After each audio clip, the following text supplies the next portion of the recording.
Hey guys, Miss Michener here, trying to finish up day 5 notes with you.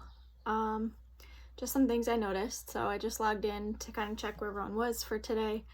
It looks like less than 50 people watched the video, or strangers on the internet watched it 45 times, I'm not sure. So hopefully you are using it to help you out, because I did go over all of the answers in yesterday's reading. So again, if you are struggling with questions 2, question 3, question 4, I went over all of them in yesterday's video. So go back and, take a look if you can. All right, step 1 for today. So you should be opening your class notes from yesterday. We're still going to make sure we pause the video here and we do our 5 minutes of vocabulary practice. Again, our words start at savvy, right? So savvy means to understand the meaning of something.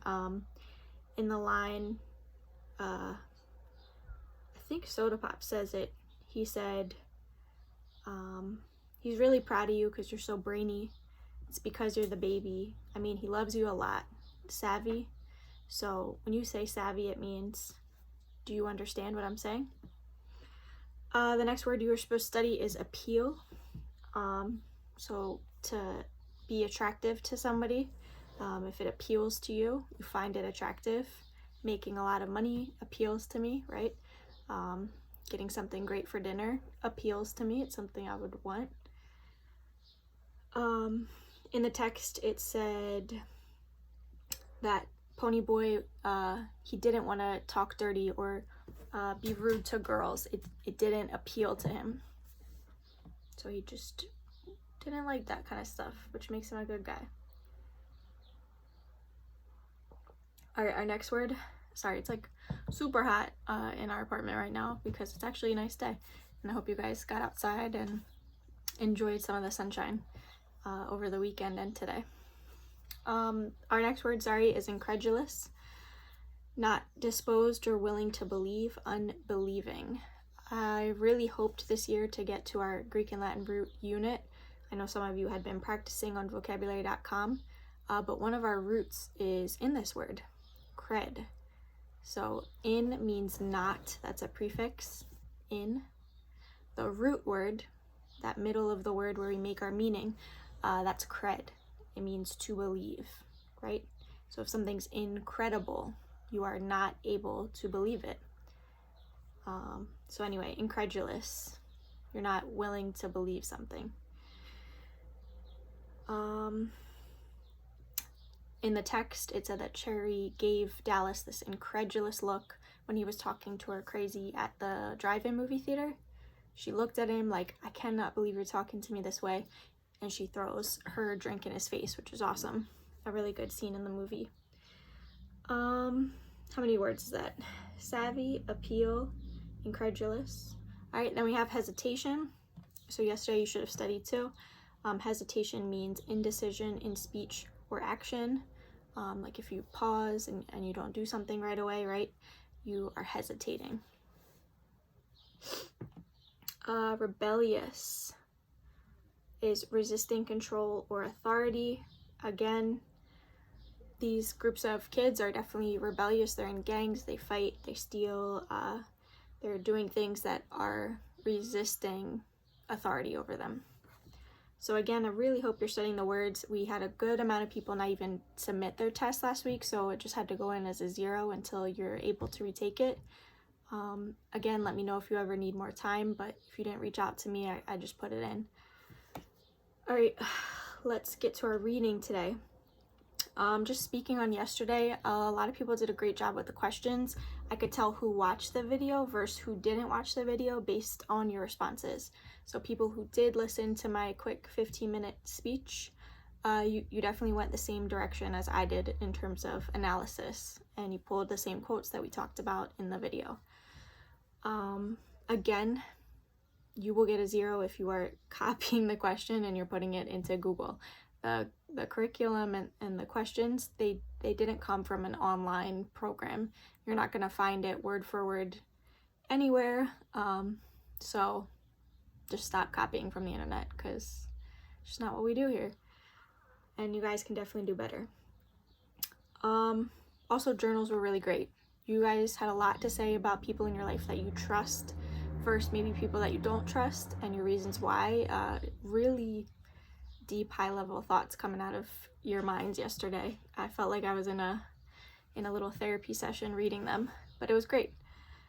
And a lot of you brought up specific people in 7th grade that you trust very much, and it made me miss all of you a lot. Okay, I'm not gonna get emotional, but here we go. 3 questions today. We're gonna start on page 36, and we're gonna start on slide 5. So if you wanna pause the video to open the text, again, we're starting on page 36, and if you wanna start on slide 5. I'm just pulling my stuff up right now too. All right, scrolling down. I actually think we were at the last line of 35, yeah. So we ended with this really, one of my favorite moments in the text where, you know, Cherry and Ponyboy are both realizing that they like to watch the sunset, which is a pretty romantic thing. It's pretty, like, a sweet moment that they both enjoy watching something that's beautiful. And Pony also made this cool realization that, like, you know, we all see the same sunset. No matter where we're going to sleep at night or what we're doing, we all look at the same sun. So it was a good moment for them to kind of put aside their differences and to get even closer as a greaser and a Soc. So the last line on page 35 said that Marcia gasped and said, "Cherry, look what's coming." All right, so that's where we're gonna pick up. For our questions that we're listening for, we are listening for number 5 says, explain why Soda's horse is so pivotal in the relationship of Pony and Cherry. We actually shouldn't start reading. We should answer that right now. So yesterday, if you listened to the audio, we learned about this horse called Mickey Mouse. And Pony definitely revealed a lot of personal things in that section to Cherry. So not just about the horse, but about his family life, some experiences that they had. So I would scroll back up to probably page 34 or 35 again and find that Mickey Mouse story again. So for number 5, why does this show some trust between Pony and Cherry? What small details did you guys pick out that showed it wasn't just him telling her a story about a horse? He was really telling her these deep moments about his life and his family, and about loss, like their first experience of loss as a family. It really reminded me of maybe losing a pet of your own, maybe a pet that had passed away or ran away. And that is a big thing to share with someone and to explain your feelings about. So number 5, you might want to pause and go searching for that for a minute, and then come meet me back here for our last 2 questions.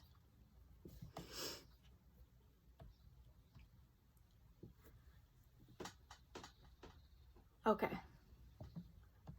6. This is definitely where we left off yesterday as well. It says, analyze the deeper meaning of maybe the 2 worlds weren't so different. So again, what is the thing that they have in common?